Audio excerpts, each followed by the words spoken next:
There are a few words that are key to unlocking the economic arguments of this election campaign.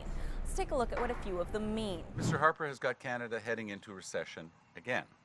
In a time of recession, to fall into permanent recession. The Harper government's own legislation defines a recession as the economy shrinking for 2 straight quarters, a total of 6 months, through gross domestic product, or GDP. That's the value of all the goods and services produced in the country at a given point in time. So it seems simple enough. The economy shrank for at least half a year, or it didn't.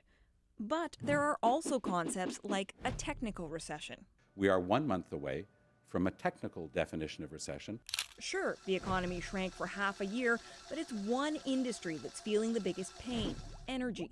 Some economists argue a true recession is driven by more than one sector. They would argue that makes this a recession in name only, aka a technical recession. Recessions can also be measured by other factors like retail sales and housing. It usually takes longer for that data to come in. So that means that the economy did have a mild contraction in the first half. The governor of the Bank of Canada has used the word contraction rather than recession, possibly to avoid wading into a heated political debate.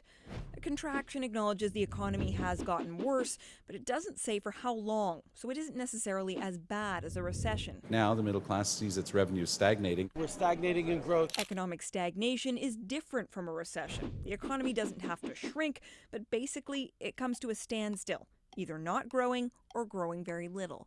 And economists argue that we need growth to create jobs and wealth. That will help us pay for things that keep getting more expensive, like healthcare and pensions. Now, politicians want to promise growth for all of those reasons too, but right now it is also about growing their vote. Catherine Cullen, CBC News, Ottawa.